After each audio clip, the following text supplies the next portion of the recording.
Well, lowering drug costs has been a focal point for President Trump ever since the 2016 campaign trail. On Wednesday, he is set to be signing the USMCA, which contains provisions to help Americans gain access to cheaper medications. This will mark a major win for patients and deals a blow to Big Pharma, but there's still more to be done to guarantee that Americans can gain access to and afford life-saving drugs that they need.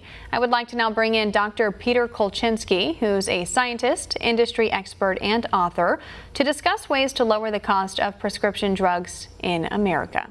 Hi, Peter. Thanks so much for joining us this afternoon. Thanks for having me.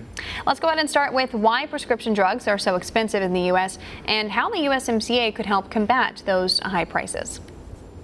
So that's a really great question. Why do drugs cost so much for patients? I think it's the job of drug companies to invent and make drugs, which America is great at. But it's the job of our insurance industry to allow patients to afford what their doctors are prescribing. And I think here insurance is letting some patients down. Out-of-pocket costs are too high. We need to reform insurance so it's actually insurance. There's a lot of talk in Congress about doing just that. As you mentioned, Congress is supposed to be taking up the issue of lowering drug prices this year. In your book, you do outline ways to lower the cost of prescriptions and make them more available. What are the key policies that you think need to be looked at to make that a reality? So some of the ideas coming out of Congress, unfortunately, involve price controls. I'd say that drugs are the only part of healthcare today that are already subject to price controls. It's called patents expiring and those drugs going generic and becoming inexpensive. Hospital, surgery, those things never go generic. So what we're really hearing Congress talk about is more price controls.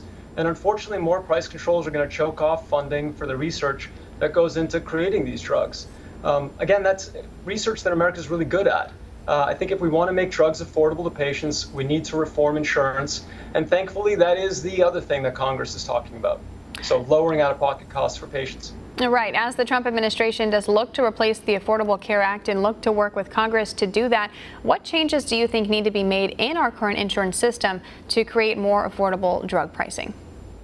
Sure. So I think that the key is that people who have insurance need to count on that insurance to actually do what it's meant to do, which is after you pay all the premiums and all the taxes and you get sick, those insurance plans are supposed to make what your doctor prescribes actually affordable to you. And instead, they make you pay a lot of out-of-pocket costs. And in some cases, they're actually making more money off of you from those out-of-pocket costs because they've got their own secret rebates that they've extracted from drug companies, but they don't give you that discounted price when you pay for your insulin. They take that full price from you, they give a portion of it to the drug companies, and they pocket the rest. Congress knows that these are problems that need to be fixed with insurance, and that's a lot of what's being discussed. Just passing laws that lower out-of-pocket costs for patients. And of course, those people who don't have insurance, they need insurance. When you compare drug prices in the U.S. to other countries around the world, prices here are significantly higher. Why is there such a discrepancy between drug prices here in the U.S. and other countries? Yeah, so that's a great question. I think it's one that's really misunderstood. You hear a lot of people feeling that America subsidizes drug costs for the rest of the world.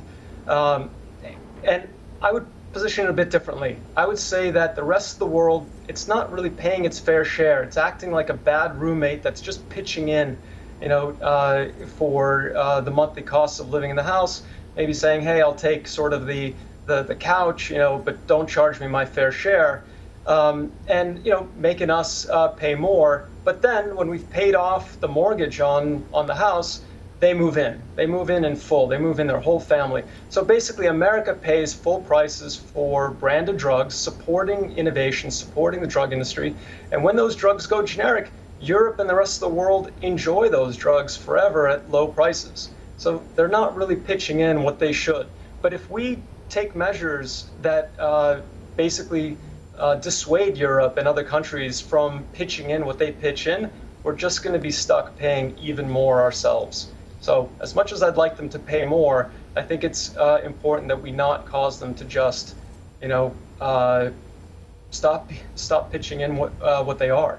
All right, Peter Kolchinsky, author of The Great American Drug Deal, joining us to talk about rising drug prices here in the U.S. and how to combat them. You can purchase his book on Amazon or visit his website at peterkolchinsky.com. That's below on the screen. Thanks so much for joining us today, Peter. Thanks for having me. Want to see more videos like this? Click on the link below and subscribe to One America News on YouTube. And call your cable provider and kindly demand that One America News is added to your lineup. Call and subscribe today.